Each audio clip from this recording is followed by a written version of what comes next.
Quand on dit network, c'est l'adressage IP, c'est le protocole bien sûr, d'adressage. Il y a deux versions. La version 4 et la version 6. Ce qu'on utilise aujourd'hui chez nous, c'est le protocole Internet Protocol version 4. Il y a aussi le protocole version 6, voilà, c'est-à-dire au fur et à mesure, le monde entier est en train de basculer vers le IPv6. On aura vers la fin de ce programme, de ce module, donc on va voir quelque chose, une petite introduction sur le routage IPv6 vers la fin. Et donc, la couche réseau fournit les services, bien sûr, qui permettent aux utilisateurs d'échanger leurs données. Il y a, comme je vous ai dit, la version IPv4 et IPv6. Bien sûr, sont les protocoles utilisés au niveau de cette couche pour identifier, bien sûr, les utilisateurs, bien les terminaux. La couche réseau, bien sûr, a plusieurs fonctionnalités. Parmi ces fonctionnalités, il y a les quatre, c'est-à-dire fonctions de base. Premièrement, l'adressage des périphériques. Grâce à cette couche, on peut identifier un périphérique. On peut identifier un utilisateur, un équipement.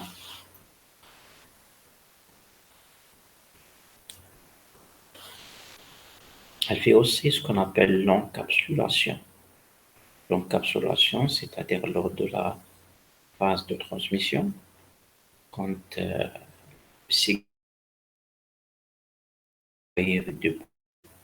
les couches supérieures arrivent au niveau de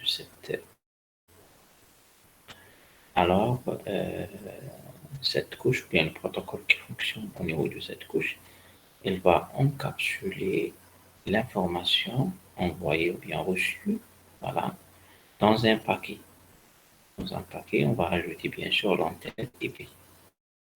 Après aussi, cette couche elle est responsable à la fonction de routage. Le routage s'effectue par ou bien au niveau de cette couche, par les équipements qui appartiennent à cette couche. La dernière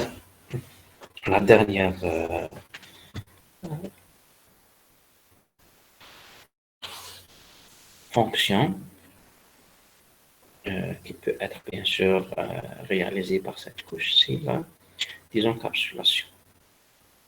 Désencapsulation, c'est-à-dire à la réception, comme vous voyez ici, regardez. Donc le paquet arrive envoyé par cet utilisateur à cette destination exemple.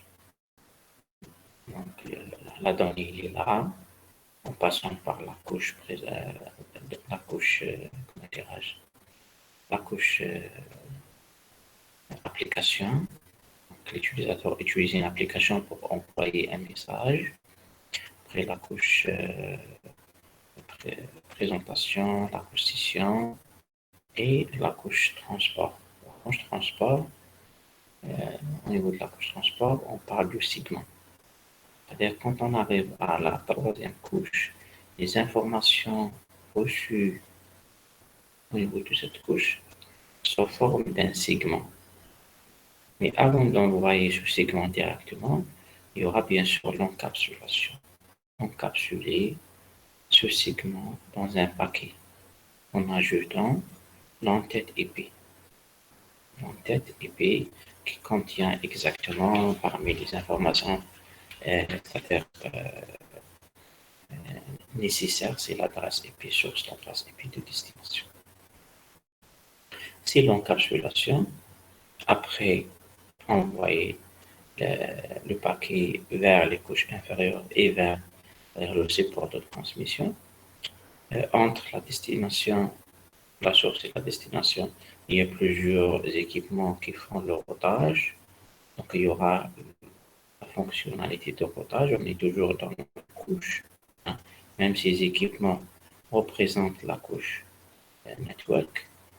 À la réception, au niveau de la couche 3, toujours qui est network, il y aura l'opération inverse, c'est la désencapsulation. OK. Donc, avant de parler du routage, il faut comprendre c'est quoi donc un protocole, le protocole Internet Protocol. Donc, et puis, il est conçu bien sûr pour, c'est-à-dire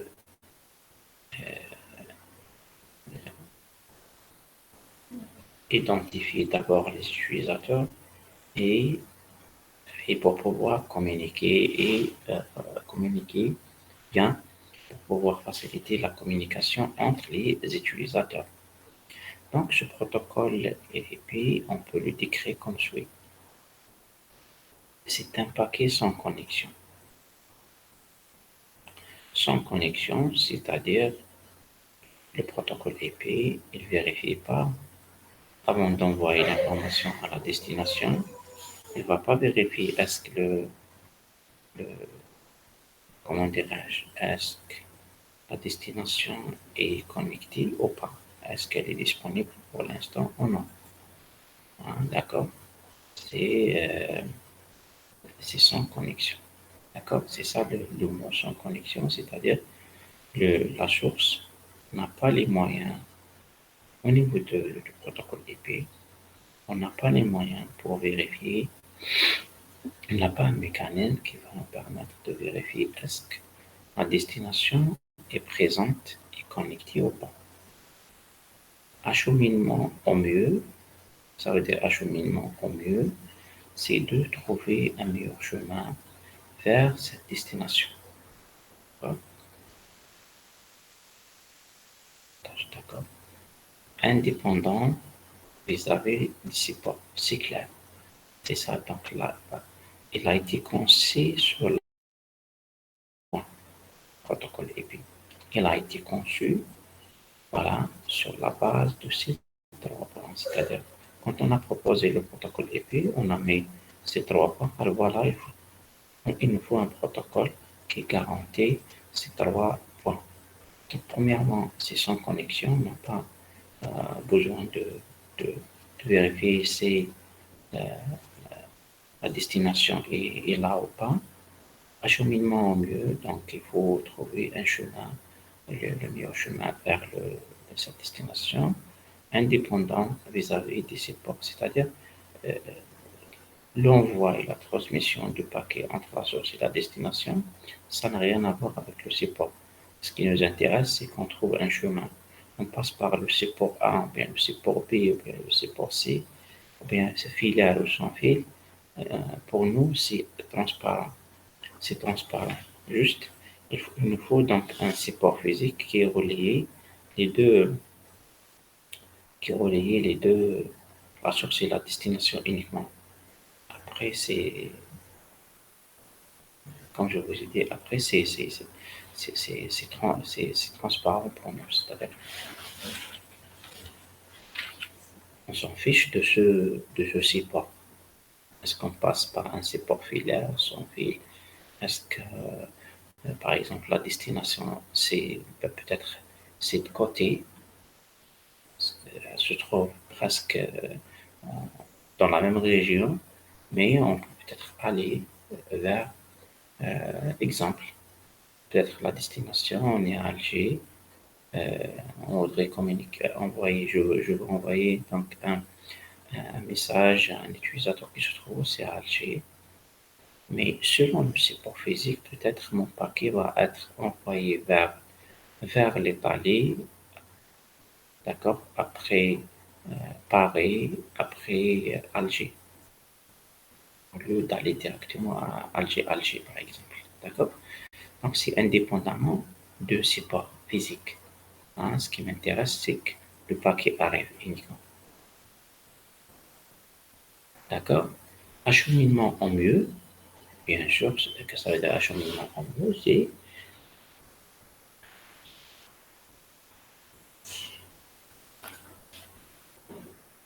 C'est-à-dire, comme je vous ai dit, il faut trouver uniquement un chemin valide vers la destination. Puis, est-ce que est-ce qu'on aura donc une garantie de livraison du paquet? Non. Comme je vous ai dit, d'abord, le protocole IP n'a pas les moyens, n'a pas donc un mécanisme qui lui permette de vérifier est-ce que cette destination est connectée au réseau, peut-être elle est déconnectée pour le moment, et quand même le paquet IP envoie, le protocole IP envoie le paquet vers cette destination. Donc, regardez que ça veut dire exactement l'acheminement en mieux. Voilà. Premièrement, le IP ne garantit pas la livraison du paquet.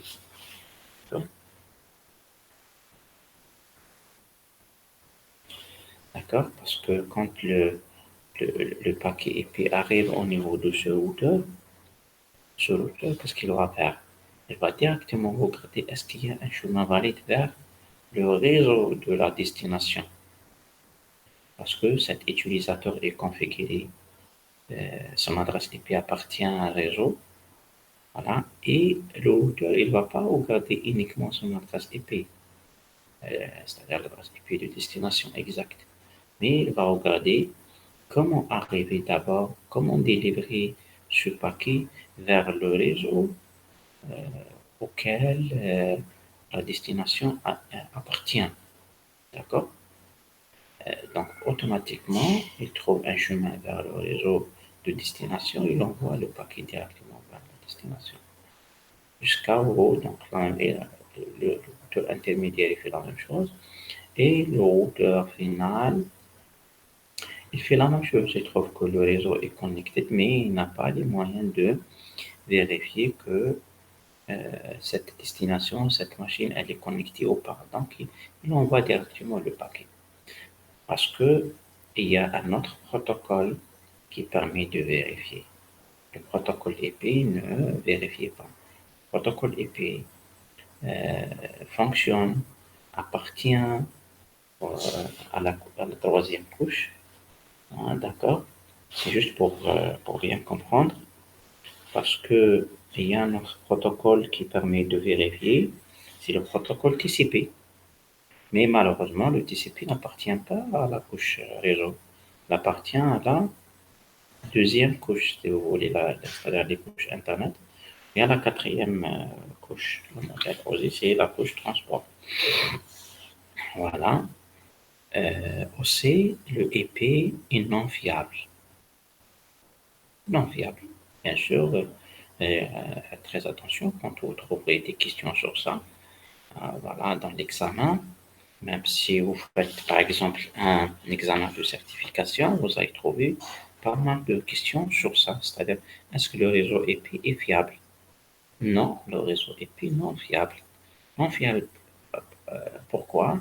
Parce que, comme je vous ai déjà expliqué, et le EP n'a pas les moyens, n'a pas les mécanismes nécessaires qui lui permettent euh, de garantir la livraison des paquets, c'est-à-dire au destinataire et à la destination. D'accord? Voilà, il n'y a pas un mécanisme. Donc, envoyer, transmettre les paquets uniquement. D'accord? Après, on s'en fiche. Hein? Le paquet arrive ou n'arrive pas, donc c'est pas pas le job du protocole IP. IP ne s'attend pas donc à des accusés de réception. C'est clair, c'est pour ça qu'il n'y a pas un mécanisme qui lui permette de vérifier la livraison du paquet. C'est-à-dire qu'il n'y a pas un accusé de réception dans le protocole IP. Et puis, pardon, et puis le IP ne sait pas si notre périphérique est opérationnel ou s'il a reçu le paquet. C'est la même chose de toute façon. C'est-à-dire il n'y a pas un accès de réception. Il n'y a pas donc un mécanisme qui est vérifié, euh, c'est-à-dire si les données sont bien reçues ou pas. Il n'y a pas aussi un mécanisme qui est vérifié si l'utilisateur est présent, connecté ou pas. D'accord? C'est pour ça, donc, il y a des paquets qui peuvent être, pardon, il y a des paquets qui peuvent être perdus, hein. Regardez, donc, some packets may be lost on the route. D'accord? Ok, mais il y a aussi ce qu'on appelle donc le TCP qui va vérifier. D'accord?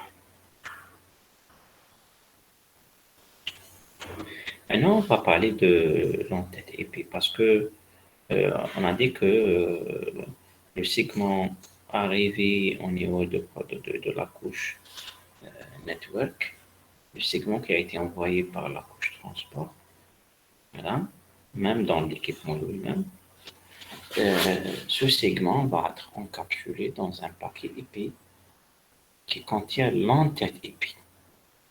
Et en ajoutant l'entête IP.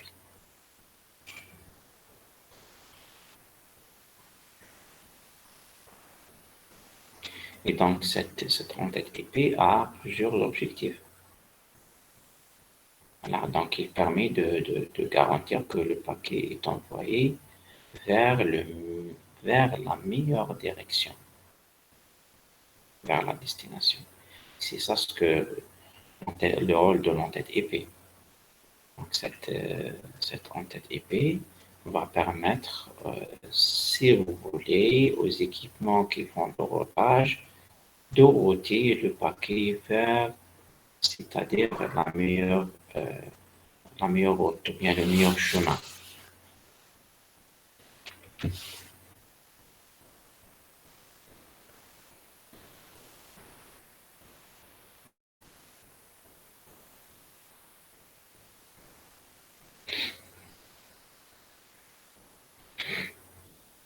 Il contient aussi les informations qui permettent de gérer la couche réseau dans les différents domaines, que ça veut dire différents domaines, c'est-à-dire les différents réseaux. Hmm. Les différents réseaux, bien, quand on dit généralement domaine, quand on change, par exemple, même le protocole de routage. Qu'est-ce que ça veut dire ça? Par exemple, vous avez un réseau IP, bien sûr un réseau à grande échelle, et dans ce réseau, vous avez utilisé, bien sûr, plusieurs protocoles de routage. Peut-être ce réseau est sur votre responsabilité en tant qu'administrateur réseau, et peut-être non. Peut-être vous avez une partie sur laquelle vous êtes responsable, mais les autres parties sont sous la responsabilité des autres administrateurs qui n'appartiennent pas à votre entreprise. C'est-à-dire qu'il n'est pas forcément la même entreprise qui gère le réseau, comme par exemple le réseau Internet. Nous, on a un réseau local, mais au niveau de notre réseau local, il y a Internet. D'accord? On peut sortir de notre réseau local vers le WAN après, etc. Mais c'est-à-dire qu'il y a un moment donné, peut-être nous, on a utilisé un protocole de routage OSPF, mais au niveau de fournisseur Internet, on utilise un autre protocole BGP. Voilà. BGP qui permet de connecter, par exemple, le PSP Internet, bien le fournisseur Internet, avec le réseau de l'Internet. D'accord? Quand on change donc le protocole de routage OSPF, BGP, on va dérive un autre rôle, c'est des domaines. On parle de domaines. Voilà, donc l'entête IP, c'est-à-dire contient des informations de gestion de, de, de- de couches réseau hein, dans différents domaines parce que même les équipements qui appartiennent aux différents domaines vont router le paquet sur la base de cette entête, bien les informations qui se trouvent dans cette entête. Aussi, il y a des informations,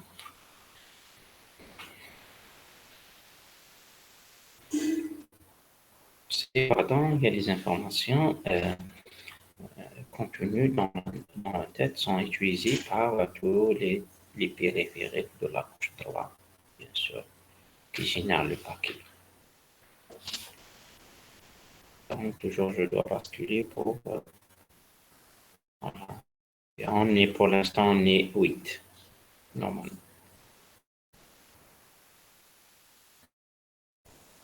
D'accord.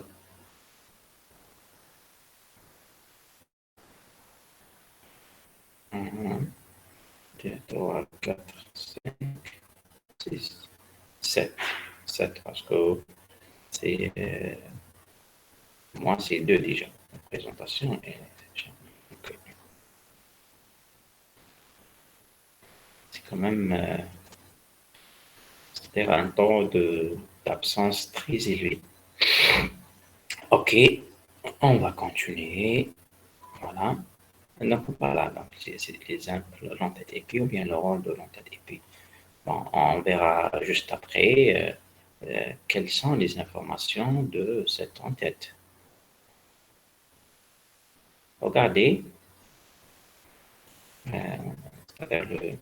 les différentes informations qu'on peut trouver dans l'entête épée. D'accord? Bon, elle contient plusieurs champs, comme vous voyez. Regardez, plusieurs champs. Voilà. Regardez l'entête épée est codée sur 20 bytes. Regardez. D'accord? Il contient plusieurs informations. Les deux informations très utilisées, d'accord, et qui nous intéressent beaucoup, au moins pour le moment, c'est cette information. Source IP address, destination IP address. Donc la source et la destination. Et peut-être aussi la version. Parce qu'ici, on trouve la version de protocole IP SKP4, IPv4, ou bien IPv6. D'accord? Les autres, on peut l'utiliser, c'est-à-dire selon le besoin. Selon le besoin. Certaines informations ici, bien sûr, sont utilisées pour, bien sûr, gérer la qualité de service, pour éviter une boucle de routage à l'intérieur du réseau. Alors, on va parler, c'est quoi une boucle de routage? Voilà, après, et regardez. Donc, il contient plusieurs champs. Voilà. Et regardez, il contient 4 octets.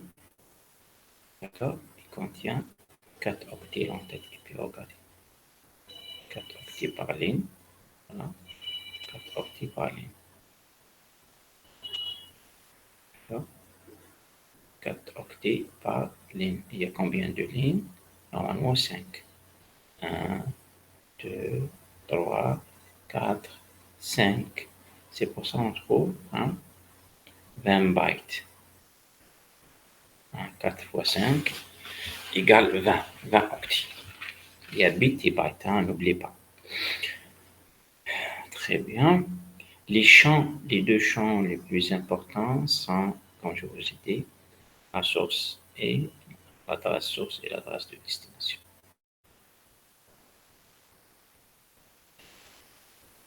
Champ de l'entête IP du paquet IPv4, pardon. Nous, pour le moment, on utilise le IPv4. Mais comme je vous ai dit tout à l'heure, comme peut-être dernier chapitre, bien une partie du dernier chapitre, on va aborder le IPv6. C'est-à-dire comment on peut utiliser le IPv6, comment faire le routage dans le cas de l'utilisation IPv6, etc. Voilà, donc regardez les informations qu'on a trouvées dans ici, voilà, ici, plusieurs informations. On va présenter ces informations les plus utilisées.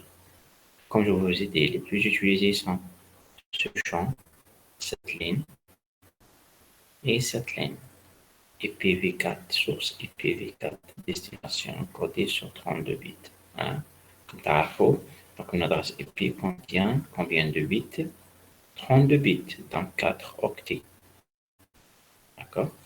4 octets. D'accord? 4 octets.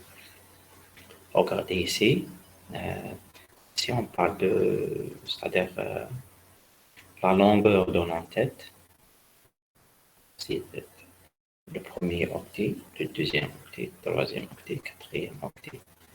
Regardez le source du premier octet jusqu'à le dernier octet, donc 4 octets. Par contre, version plus Internet Header Length, c'est 1 byte. D'accord? Donc 1 octet. Ces informations, c'est 1 byte. Total length, c'est 2 octets. D'accord? Vous voyez? Donc, mais la source et la destination, c'est 4 bits directement. Très bien. Donc, les deux informations très utilisées, c'est l'adresse source, l'adresse de destination. Voilà. On a aussi la version. La version précise la version IP utilisée, notamment IPv4 ou bien IPv6. D'accord? C'est un champ codé sur 4 bits. 4 bits, mais non pas bytes.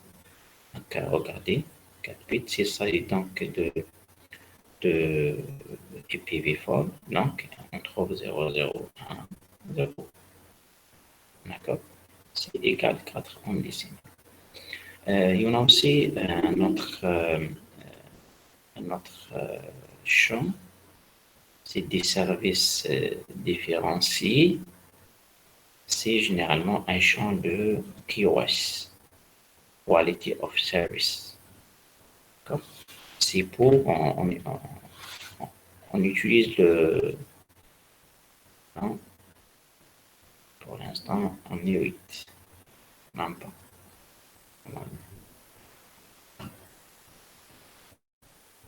Toujours. OK.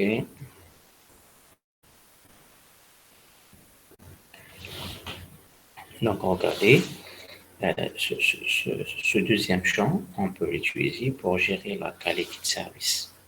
On a plusieurs sur ce champ. C'est le champ Div Service, DS, bien TOS, Type of Services. Donc, c'est la qualité de service. Ici, on peut faire tout un module, pas uniquement un chapitre, c'est-à-dire un module de gestion de qualité de service. Voilà, mais uniquement la qualité de service au niveau de l'entête IP est gérée par ces champs. Et généralement, pour implémenter une qualité de service au sein d'un réseau, il faut d'abord commencer par lister les différents services. Qu'est-ce que ça veut dire les différents services? D'abord, lister les différents types de trafic. Vous avez un réseau, OK. Quels sont les différents types c'est-à-dire de trafic que vous utilisez? Un trafic normal. C'est un trafic uniquement un changement des messages, l'envoi-réception uniquement. Je vous pose la question maintenant. Est-ce que vous utilisez un trafic de type voix dans votre réseau? Ah oui, on a donc le voice over IP, on a des équipements de téléphonie IP dans les bureaux, etc. OK. C'est-à-dire, sont passés par un réseau de téléphone. Je ne sais pas si vous avez une idée ou pas. Hein? C'est-à-dire, on peut installer des terminaux IP, hein, c'est la téléphonie IP, comme c'est un téléphone filaire, voilà, et même sans fil, voilà, connecté au niveau de chaque bureau. On peut le connecter directement à une carte réseau, voilà, et on peut parler avec les autres collègues. Les autres collègues, soit dans le même bâtiment, soit dans les différents bâtiments. Si on a un réseau privé, WAN, et on a plusieurs régions, c'est-à-dire on a la région Est et Ouest et Centre, donc on peut même, c'est-à-dire discuter en téléphone avec des utilisateurs qui ne sont pas dans la même région, sans passer par n'importe quel opérateur téléphonique. C'est notre propre téléphonie IP. Par exemple, au niveau de WebZoa, on peut implémenter ça. D'abord, je pense d'ailleurs, il est déjà implémenté. Est-ce qu'il est en service ou pas? Je ne sais pas. D'accord? Maintenant, il y a un trafic normal, il y a un trafic de type voix, il y a peut-être un trafic de type FTP, il y a un trafic de type streaming, vidéo, etc. Donc, on commence par lister d'abord les différents types. Après, on va les donner des priorités. Le trafic prioritaire passe en premier. Voilà. Et il faut c'est-à-dire, on utilise cette notion de priorité, ce qu'on appelle donc c'est des configurations. C'est des configurations, généralement même, on peut configurer ce qualité de service au niveau d'un routeur.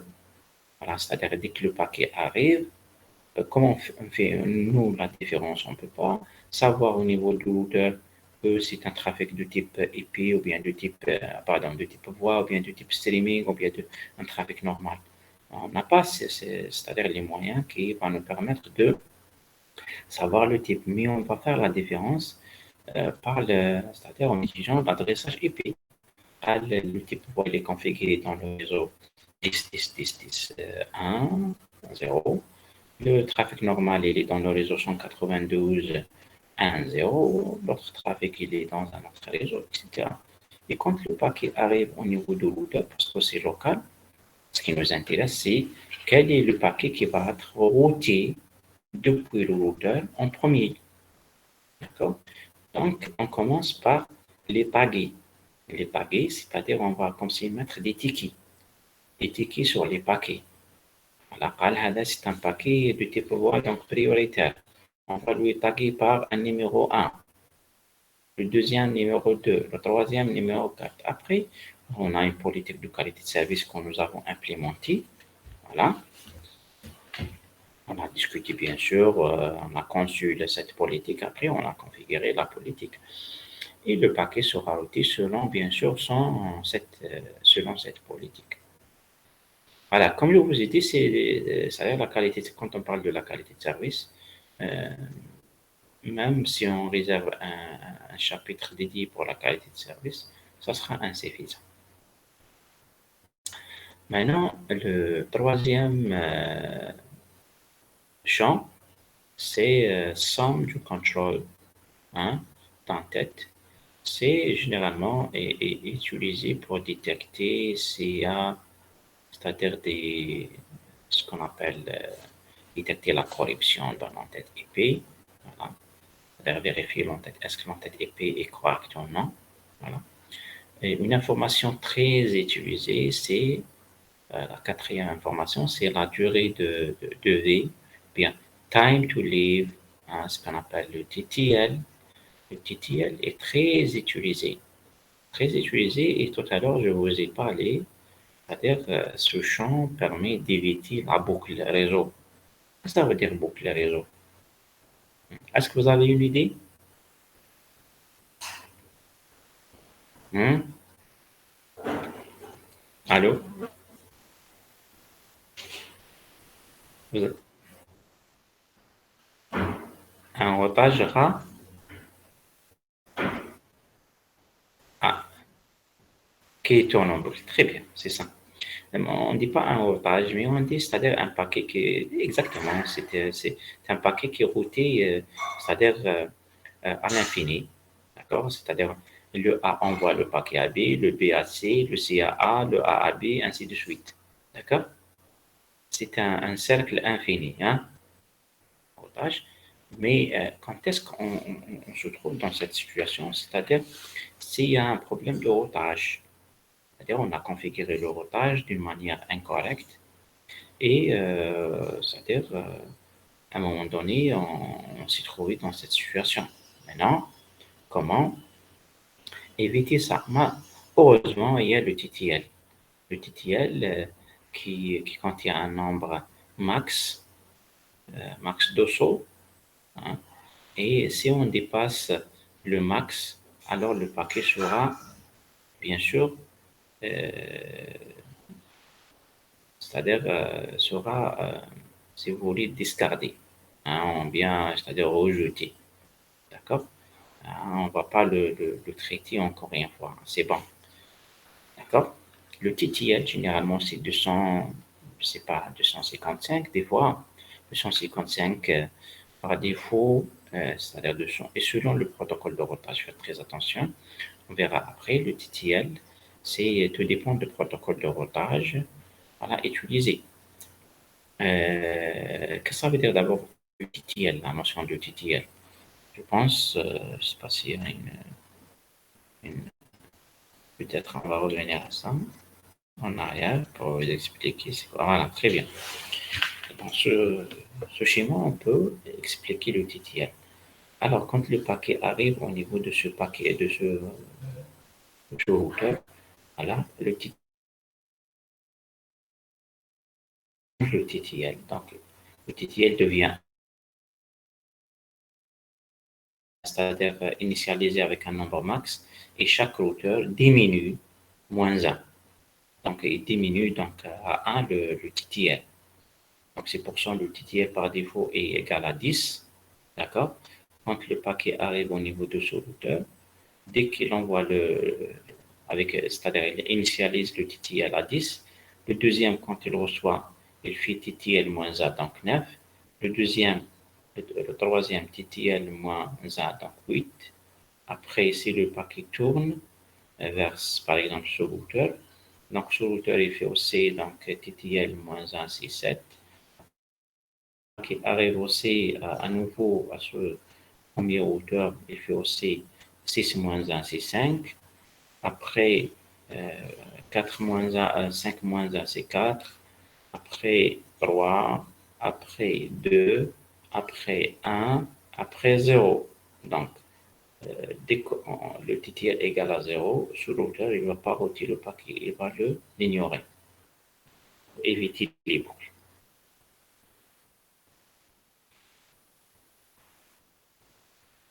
Je pense que c'est clair. Mhm.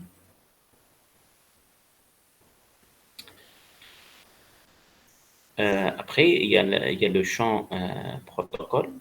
C'est les protocoles qu'on peut trouver, voilà, soit de la couche network, soit c'est des protocoles, voilà, supportés par le protocole IP, ICMP, TCP, UDP, etc. Et les deux dernières informations, comme on a déjà expliqué ça, c'est l'adresse IP source et l'adresse IP de destination. Voilà.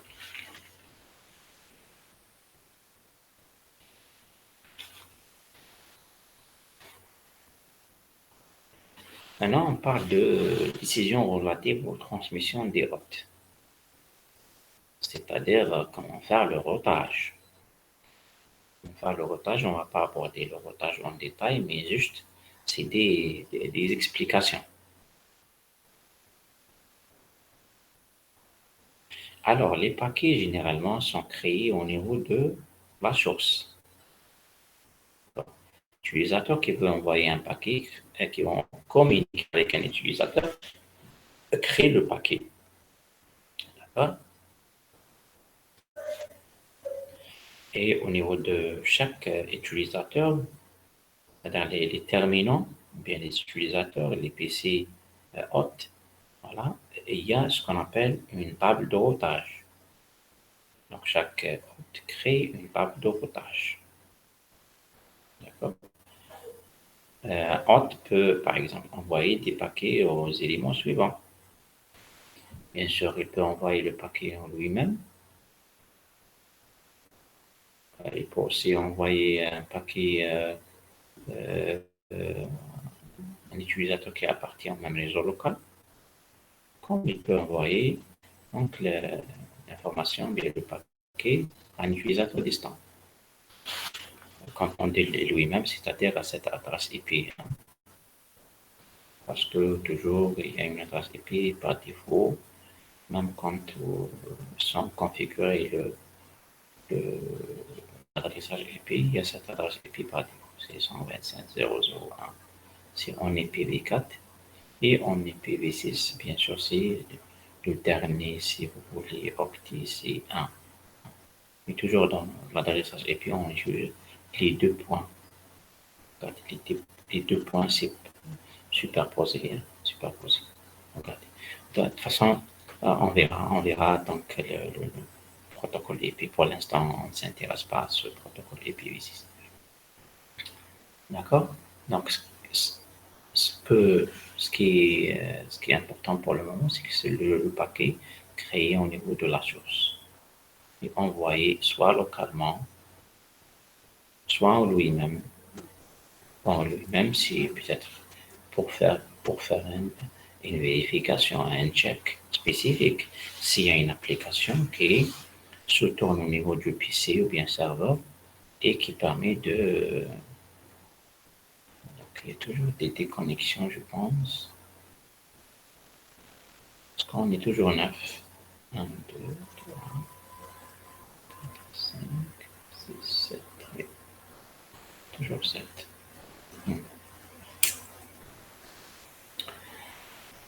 Alors, comme je vous ai dit, donc soit le paquet, la source envoie le paquet, c'est-à-dire le hôte envoie en lui-même parce que, comme je vous ai dit, il y a un check, hein. Il y a une application qui permet de vérifier quelque chose localement. Donc, soit en local, regardez, PC1, PC2, connectés sur le même réseau, sur le même switch de point local. Si le PC1 communique avec ce serveur distinct, voilà, donc bien, voilà, automatiquement, donc il envoie bien sûr le paquet à ce routeur qui va lui-même faire le routage pour router le paquet vers cette destination. Très bien, méthode de routage des hôtes. Maintenant, comment, c'est-à-dire pouvoir faire la décision de routage qui, pour faire c'est-à-dire pour transmettre les informations à la destination. Donc, regardez le périphérique source qui termine si la destination est locale ou distante. La première des choses, bien la première vérification, c'est ça. Avant de router le paquet, il y a cette question. Est-ce que l'adresse de destination appartient à mon réseau ou bien il s'agit d'un réseau ou d'un autre réseau? Voilà, c'est simple. Donc, si le paquet appartient à mon réseau, ça sera une communication locale. Donc, directement, on envoie envoyer le paquet à cette destination. Voilà. Ça sera donc en routage local sans passer par un routeur, uniquement au niveau du PC en utilisant la table MAC de cet équipement. Très bien, cet équipement. IPv6, la source utilise l'adresse réseau et le fixe. Pardon, donc quand on parle donc c'est-à-dire comment déterminer, c'est-à-dire est-ce que comment router d'abord le paquet, il faut regarder l'adresse IP de destination. Donc, s'il s'agit de IPv4, donc la source utilise bien sûr sa propre adresse IP et le masque de ce réseau, ainsi que l'adresse de destination.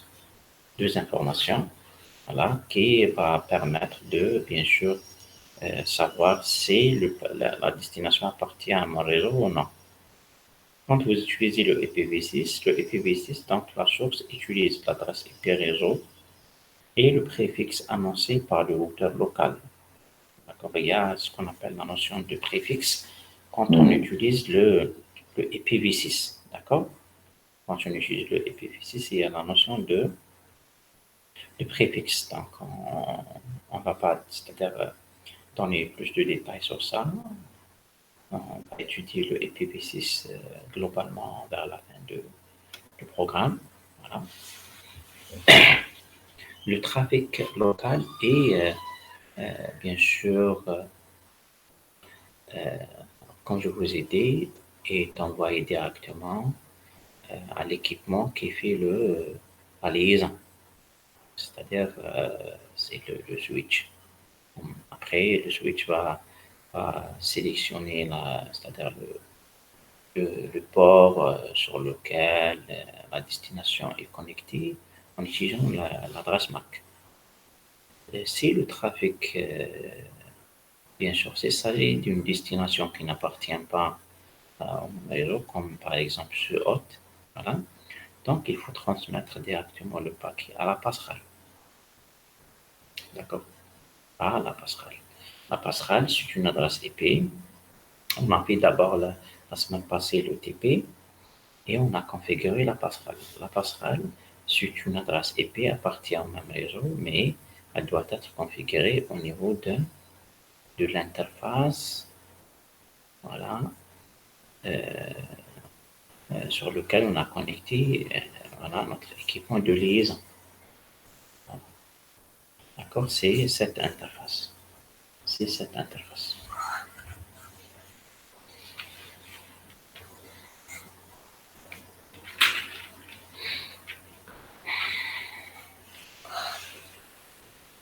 D'accord? Voilà, on continue. Donc c'est simple, hein, c'est simple. C'est-à-dire, en résumé, pour comprendre, et, donc le paquet est créé localement. Le routage se fait sur la base de l'adresse IP de destination. C'est la source, la destination appartient à notre réseau, bien au réseau local. Envoyer le paquet directement à l'équipement de liaison. Si l'adresse IP n'appartient pas c'est-à-dire au même réseau de la source, le paquet sera envoyé à la passerelle.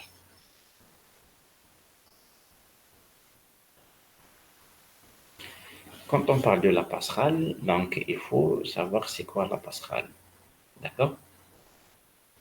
Donc on parle de l'utilisation de la passerelle par défaut, ou bien la gateway, default gateway. Regardez, donc c'est la passerelle ou bien le default gateway, DGW.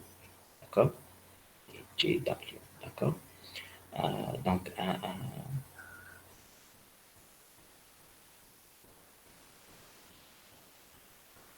voilà, donc la passerelle, c'est une adresse IP configurée au niveau d'un équipement de la troisième couche, un routeur, bien un commutateur qui a les fonctionnalités de la couche 3.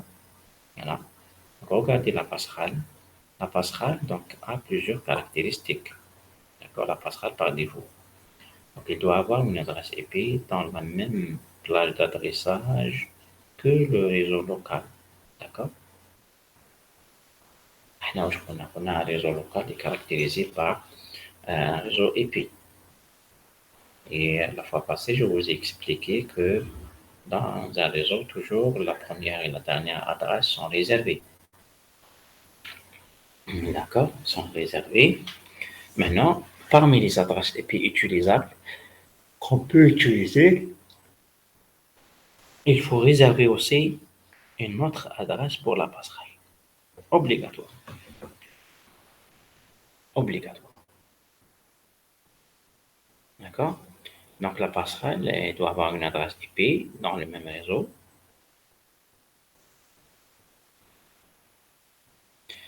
Le rôle de la passerelle par défaut, c'est de, bien sûr, recevoir les données envoyées par les terminaux locaux. Ces paquets sont envoyés à des utilisateurs qui n'appartiennent pas au même réseau. Donc, la passerelle doit être capable de transférer donc, ces paquets vers ces réseaux de destination. Voilà, donc en faisant le routage, bien sûr. Donc faites très attention. Donc, c'est un périphérique qui n'a pas une passerelle. Il ne peut pas configurer avec il peut pas communiquer avec les utilisateurs qui n'appartiennent pas à son réseau. D'abord, la configuration doit être configurée au niveau d'un équipement niveau 3, c'est-à-dire appartient à une interface d'un routeur, mais au niveau de notre carte réseau,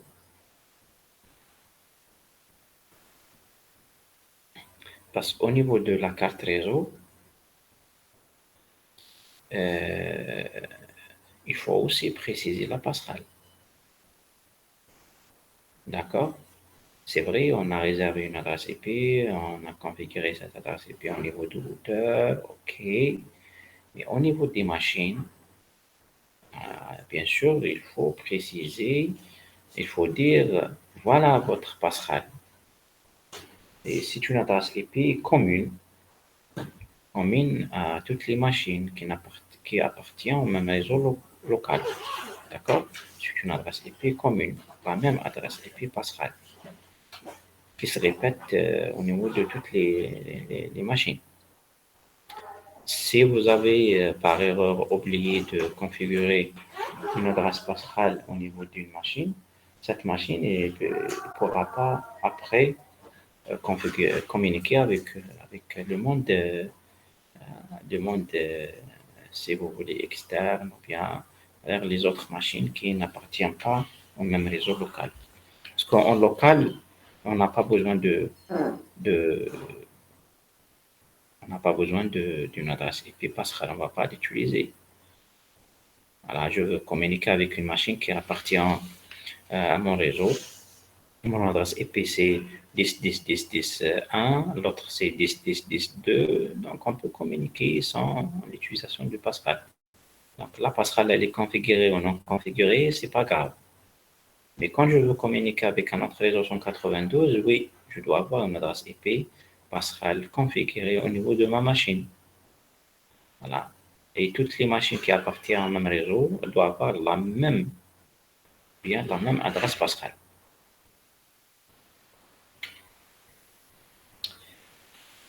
Très bien. Maintenant, quand on parle de routage, toujours on parle de la passerelle par défaut. D'accord? Parce que les machines, bien sûr, pour le moment, à haute, bien sûr, connaît son adresse passerelle.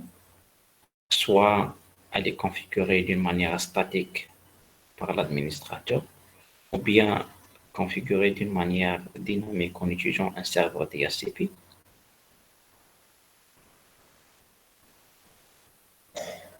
D'accord?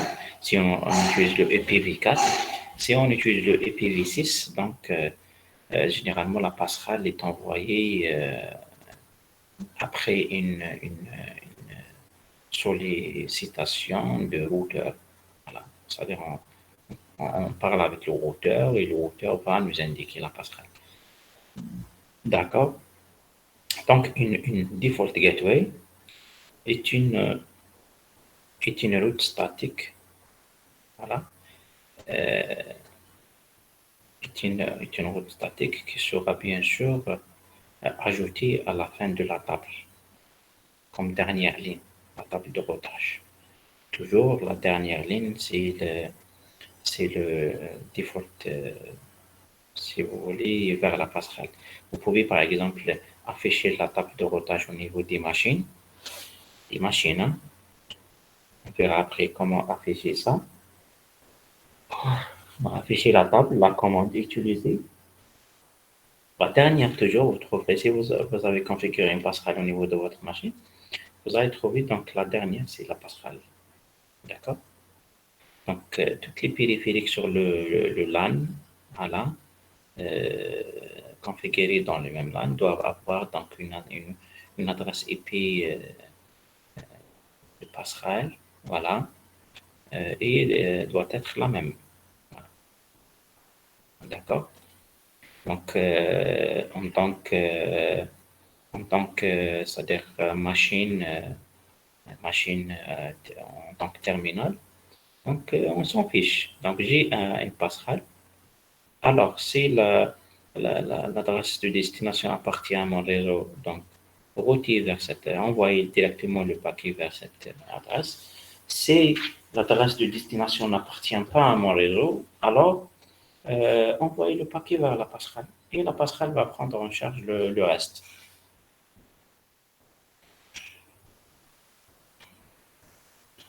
Voilà, juste dans le schéma, regardez, il y a un réseau local, hein, local network route, c'est la 192.168.10.0/24. OK. L'adresse IP du premier PC, c'est 10, soi-disant 10.10. PC2, c'est 10.15. Et la passerelle, c'est 10.1. Regardez. Toujours au niveau des ports, on met le dernier octet de l'adresse. Le dernier octet. Parce que les trois autres sont fixes, sans les mêmes. Regardez, 192, 168, 10. 10, 182, 168, 10, 15, 172, 168, 182, 168, 10, 1. 1, c'est la passerelle. D'accord?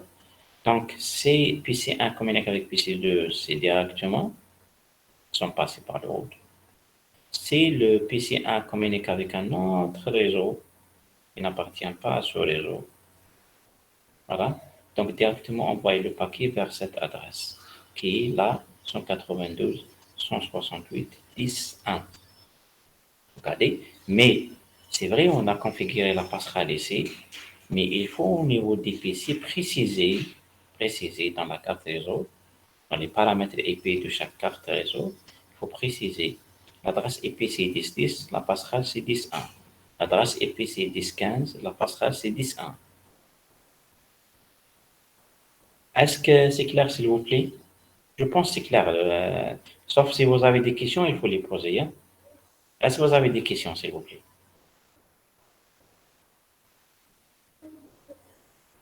Non? Très bien. Donc, même si vous voulez envoyer des messages, mais il faut juste m'indiquer qu'il y a un message envoyé. C'est pour ça que je peux, bien à la fin, c'est-à-dire on peut consacrer quelques minutes pour répondre, c'est-à-dire à vos questions envoyées dans le chat. D'accord? Regardez, regardez maintenant pour afficher la table Rotelcom. Au niveau de chaque PC, il y a une table de routage.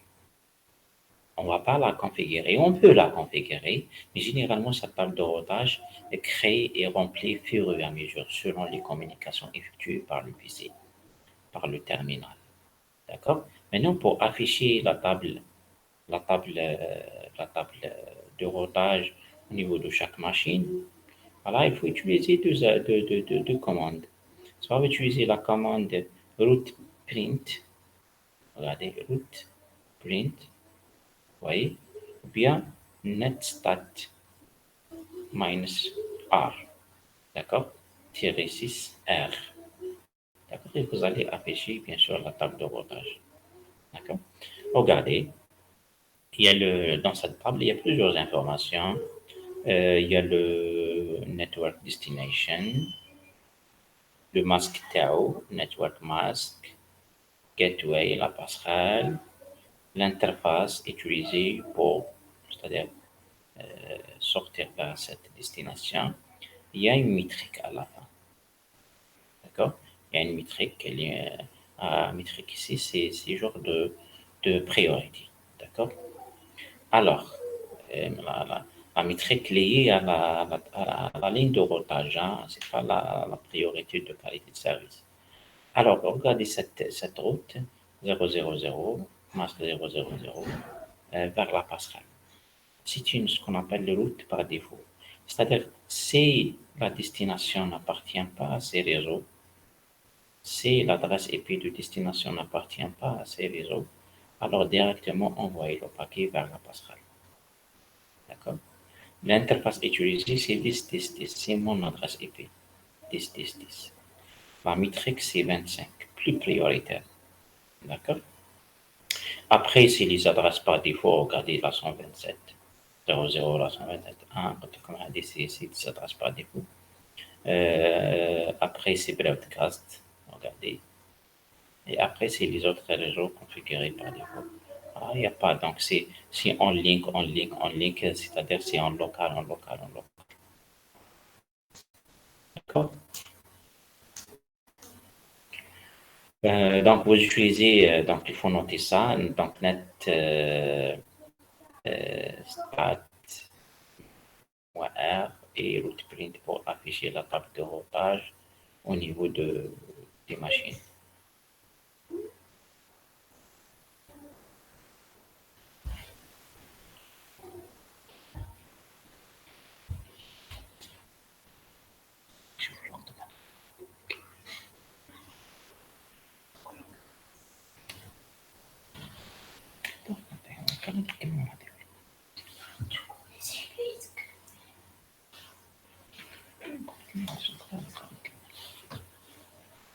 Pardon, pardon.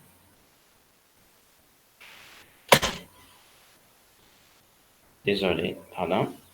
Donc, regardez donc les trois informations, peut-être trois sections affichées par ces deux commandes, la liste des interfaces, toutes les interfaces potentielles et l'adresse MAC, d'accord. Euh, la table de routage IPv4 et la table de routage IPv6. Ce qu'on a affiché, c'est la table de routage IPv4. Je continue. La décision relative à la transmission de paquets. Voilà. Donc, comment maintenant router les paquets? D'accord? Comment maintenant router les paquets? Que se passe-t-il lorsque le routeur reçoit la trame ou bien ce qu'on appelle donc le paquet du périphérique? Voilà. C'est-à-dire, on ne va pas parler de communication locale, on va parler de routage donc, entre les réseaux. La communication entre les réseaux. Donc, il faut utiliser la table de routage. Il faut utiliser la passerelle. Regardez, il y en a cette machine, PC1 et PC2, sont géographiquement distants. Voilà, sont géographiquement distants. On faudrait bien sûr communiquer le paquet de ce réseau qui, donc, je pense, c'est la- le paquet, voilà, le paquet. C'est le réseau local 682.68.10.0/24. On a le paquet, la source, c'est 10.10, appartient à ce réseau. Le paquet est envoyé vers cette destination. 10, destination, ok, c'est 10.1.1, 10. Normalement, c'est 10.10. On a deux, normalement, c'est 1, mais c'est pas grave. C'est pas grave. Et ce qui nous intéresse, c'est qu'une machine appartient à ce réseau, veut communiquer avec une autre machine qui appartient à un autre réseau. Voilà. Donc, la machine précise la destination. Le paquet est créé au niveau de PC1, envoyé directement vers la passerelle. La passerelle de ce réseau, bien de cette machine, c'est 192.168.10.1. Regardez. Configuré au niveau du routeur R1 sur l'interface Giga 000. Alors, directement, le R1, qu'est-ce qu'il va faire? Il va regarder comment dirais-je, il va regarder sa table de routage. Est-ce qu'il trouve par exemple un chemin qui mène vers la table de routage, donc voilà cette destination? S'il trouve plusieurs chemins, donc il va choisir le meilleur chemin. Donc, regardez la première ligne. Est-ce que la destination 10, 10, 10, on va dire 10, 10, 1, 1 appartient à la première ligne? Non. Est-ce qu'elle appartient à la deuxième ligne? Non. Est-ce que 10, 1, 1, 1, oui, appartient à ce réseau? Alors, il trouve le next hop. Regardez. Alors voilà, pour arriver à ce réseau, parce que la destination appartient à ce réseau, il faut envoyer le paquet vers R2. Voilà, regardez R2. R2, il est là. Donc, directement, le R1 va transmettre le paquet vers R2. Très bien. Après, quand le paquet arrive à R2, il va faire la même chose. Il va regarder sa table de routage. Il va trouver, il va chercher un chemin qui mène vers le réseau de destination. Il va trouver que le paquet le réseau de destination, c'est un réseau connecté. Connecté, voilà. Et dans ce cas, il va transmettre le paquet directement vers la machine. D'accord? On va lire ce qu'on a mentionné ici comme information en anglais. Donc, packet arrives on the gigabit Ethernet 000 interface of router 1. Router 1 encapsulates layer 2 Ethernet header and Twitter. C'est-à-dire, il fait le R1, il fait bien sûr, il doit faire donc la désencapsulation et lire les informations IP et faire le traitement nécessaire. Alors, router 1 examines the destination IPv4 address on the packets and searches the best match. Voilà, il va chercher donc the best match in its IPv4 routing table. D'accord? Donc, il va regarder sa table de routage, il va trouver quelle est la ligne qui, bien sûr, euh, qui correspond, c'est ça, le matching, hein, qui correspond avec l'adresse de destination. Il va trouver donc cette ligne. Voilà. The route entry indicates that the packet is to be forwarded to router 2. Donc, automatiquement, l'entrée header va indiquer que le paquet va être transmettre à L2. Alors, L1, donc, elle va encapsuler, ok, il va faire l'opération inverse, donc il fait l'encapsulation et il transmet le paquet vers le R2. R2, il va faire la même chose, voilà, pardon. R2, il va faire la même chose.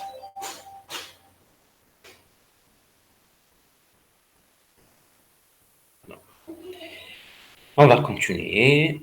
Alors, la table de routage IP du routeur. Maintenant, on a visualisé avant la table de routage au niveau de PC. Regardez, utiliser NetState-1 ou bien rootprint. On a aussi juste mis un snapshot ici sur la table de routage de R1. Maintenant, on va parler de la table de routage au niveau de routeur. Au niveau de routeur, il y a deux choses. Il y a deux ou trois informations vraiment importantes quand on parle de la table de routage. Il y a la notion de directement connecté, hein, connected network, ou bien route static, static route, ou bien default route, hein, ou bien route par défaut. Deux, trois informations vraiment importantes. Connected, il s'agit de, regardez R1. R1, il y a combien de réseaux connectés? Il y a le réseau local, ADA, 192.168.10.0. Donc, automatiquement, il va, dès que vous démarrez le routeur avec cette configuration, une ligne sera ajoutée automatiquement qui contient pour préciser que ce réseau, c'est un réseau connecté. La même chose pour ce réseau qui est relié, ça c'est un réseau aussi qui est relié R1 et R2. C'est ce réseau. Donc on aura deux routes directement créées au niveau de la table de routage, sans aucune configuration.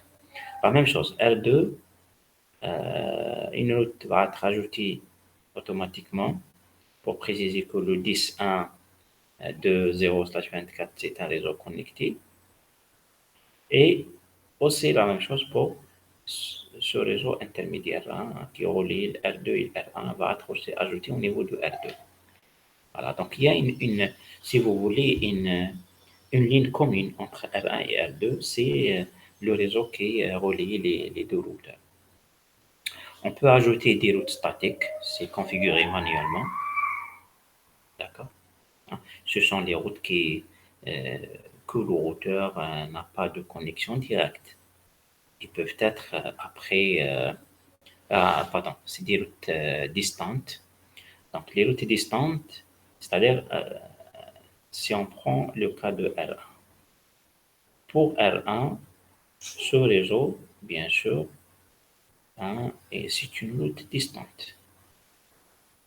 Mais le R1 doit connaître ce réseau. Le R1 doit connaître ce réseau. Le R2 aussi doit connaître ce réseau. Sur 92. D'accord? Il est distant. Il n'est pas directly connected. D'accord? Donc, comment ajouter ces routes? comment déclarer qu'il y a un réseau 10.1.1 au niveau de R1 et comment déclarer qu'il y a un réseau 192.168.10.0 au niveau de R2. Il y a deux manières. Il y a deux manières pour faire cette déclaration, soit manuellement, donc il faut préciser qu'il y a donc un réseau, il y a une route statique et configurer la route statique manuellement, soit dynamiquement si vous utilisez un protocole de routage. Le protocole de routage, le protocole de routage, bien sûr, c'est-à-dire chaque routeur va déclarer les routes connected aux autres routeurs. Et à la fin, tous les routeurs vont bien sûr connaître et vont savoir les réseaux qui se trouvent, qui sont configurés à la même distance. Il y a une route par défaut. Cela transfère tout le trafic vers une direction spécifique. S'il n'existe aucune route, bien sûr, ce que le réseau souhaitait dans la table de routage. C'est-à-dire, ça veut dire default route, ou bien route par défaut.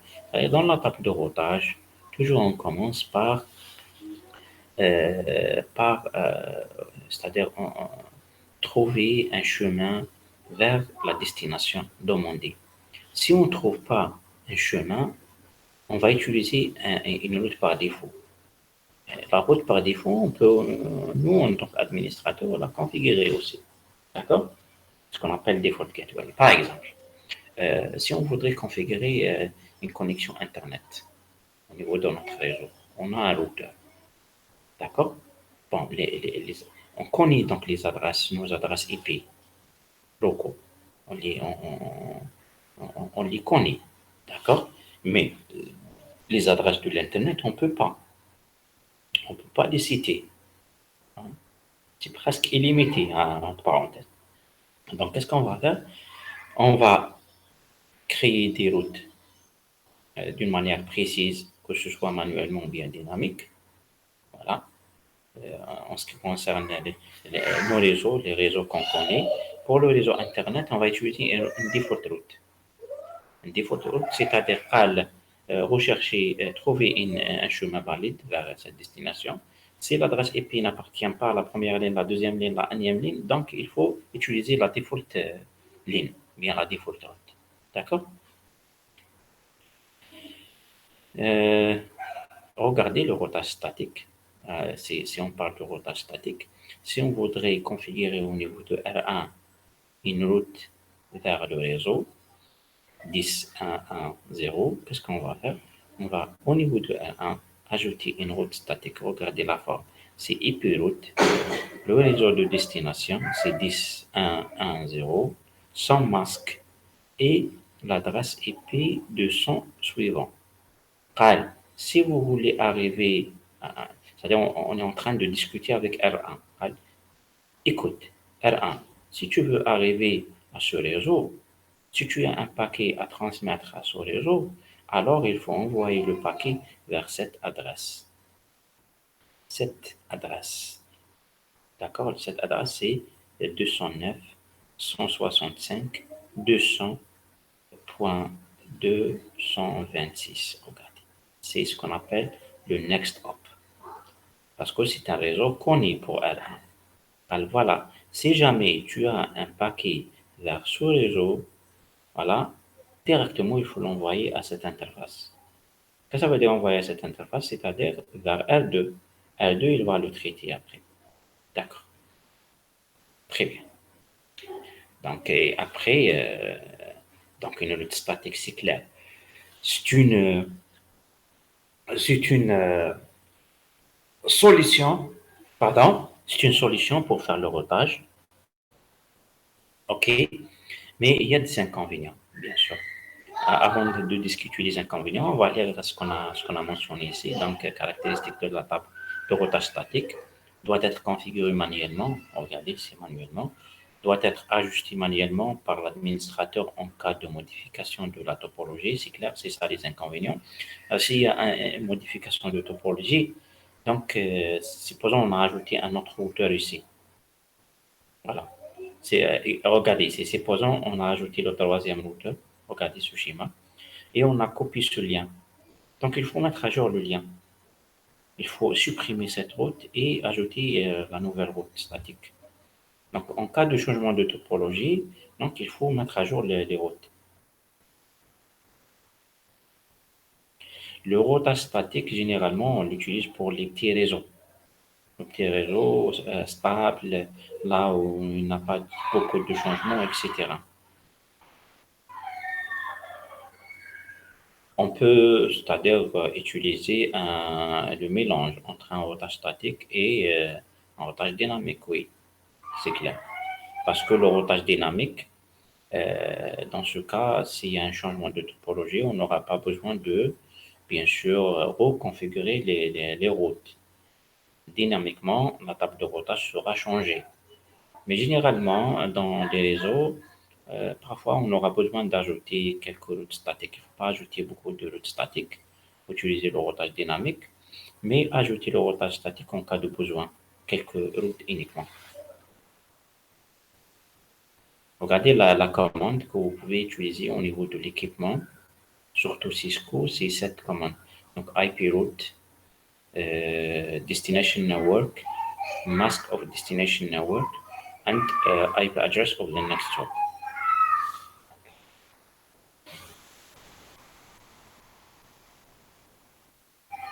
Très bien. Routage dynamique. Routage dynamique, je pense que c'est le dernier diapo. Non, il reste deux diapos, on va terminer. Comme ça, voilà, on sera très très à l'aise. Alors, le routage dynamique, on a expliqué donc le routage statique. C'est une route à ajouter manuellement. Le routage statique, donc, il faut utiliser un protocole de routage. Un protocole de routage. D'accord? Un protocole de routage comme OSPF, regardez. Voilà, comme OSPF. Voilà. Donc, le routage dynamique, routes dynamiques sont automatiques. Donc, on peut découvrir les réseaux distants. On peut découvrir, pardon, une minute s'il vous plaît.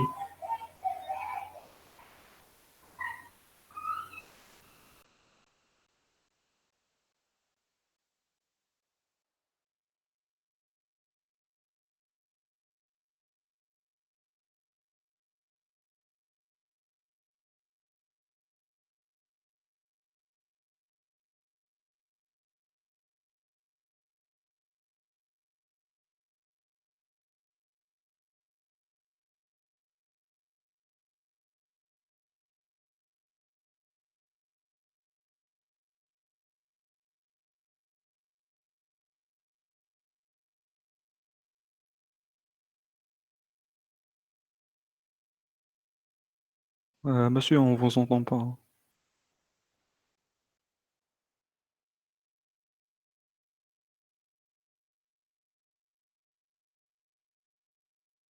Désolé, désolé, hein, désolé, désolé, désolé.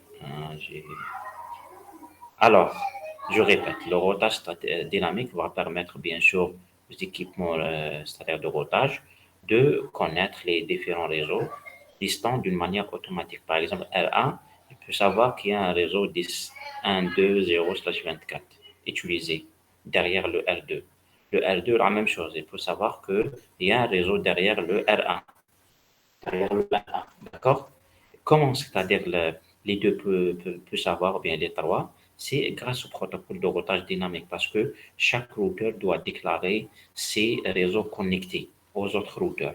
Et à la fin, bien sûr, tout le monde peut savoir quels sont les différents réseaux, bien sûr, qu'on est configuré. Donc, le réseau dynamique, bien sûr, assure l'actualisation des informations parce que si à chaque fois il y a un changement de topologie, le routeur sur lequel il y a un changement, il va, c'est-à-dire déclarer ce changement aux autres routeurs. C'est pour ça donc il y aura une mise à jour automatique. Trouver les nouveaux donc, meilleurs chemins lorsqu'il y a une modification topologie. Donc le routage dynamique peut donc également partager les routes statiques par défaut avec les autres, bien sûr, routeurs, c'est clair. S'il y a donc un chemin ou bien une route statique configurée au niveau de R1, si c'est-à-dire on fait une distribution, on verra après, peut-être c'est un peu avancé. C'est-à-dire si on fera une distribution des routes statiques dans le routage, dans le protocole de routage dynamique, ces routes statiques vont être aussi déclarées aux autres routeurs, ce qu'on appelle distributed route. D'accord? Regardez, donc en cas de changement de topologie, en cas de, par exemple, une liaison qui tombe, supposons on a cette topologie, toujours le paquet, pour envoyer le paquet de PC1 vers PC2, R1 utilise ce chemin, d'accord? Ce chemin R1 envoie le paquet vers R2, parce que c'est le meilleur chemin en termes de saut, d'accord? Si cette liaison est tombe, pardon, si cette liaison est tombée, donc automatiquement RA va utiliser le deuxième route. Hein? Euh, d'accord, la deuxième route, pardon, et donc le deuxième chemin. Maintenant, comment visualiser et comment la table de routage est présentée? D'abord, si vous voulez afficher la table de routage au niveau de R1, R2 ou bien n'importe quel routeur, il faut utiliser la commande show IP route. D'accord? Show IP route. Vous aurez d'abord toujours des informations affichées sur cette forme. Vous regardez les lignes de la table. Les lignes, c'est ces lignes. Mais avant, il y a cette légende. Hein? Une légende qui précise est-ce que la route c'est local, est-ce que c'est connected, est-ce que c'est statique, c'est dynamique, etc. Donc c'est L pour dire local, regardez comme L ici, cette ligne c'est local. Si vous trouverez C, il s'agit d'un réseau connecté. Si S, c'est-à-dire c'est une route statique. Si R, donc c'est une route dynamique en utilisant le protocole RIP. Si vous trouverez B, aussi c'est une route dynamique en utilisant le protocole BGP. Si D, c'est un autre protocole dynamique, c'est le EIGRP. D'accord? O pour OSPF et ainsi de suite. Hein.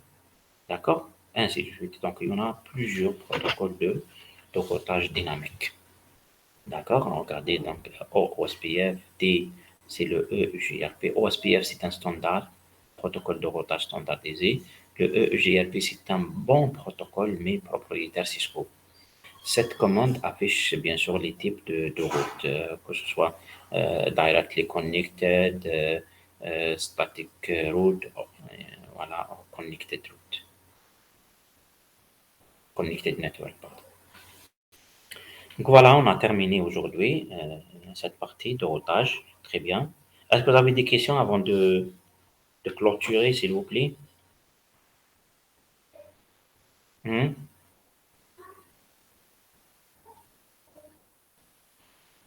On n'avait pas de questions? Dommage, il y a un taux d'absence très élevé. Hein. Il y a quand même 7 étudiants assistés, mais on n'a pas le choix. On fera Demain, on aura un TP, d'accord? Demain, on aura un TP en ligne à 8 heures. Ok. Je vais vous envoyer aujourd'hui le TP de demain.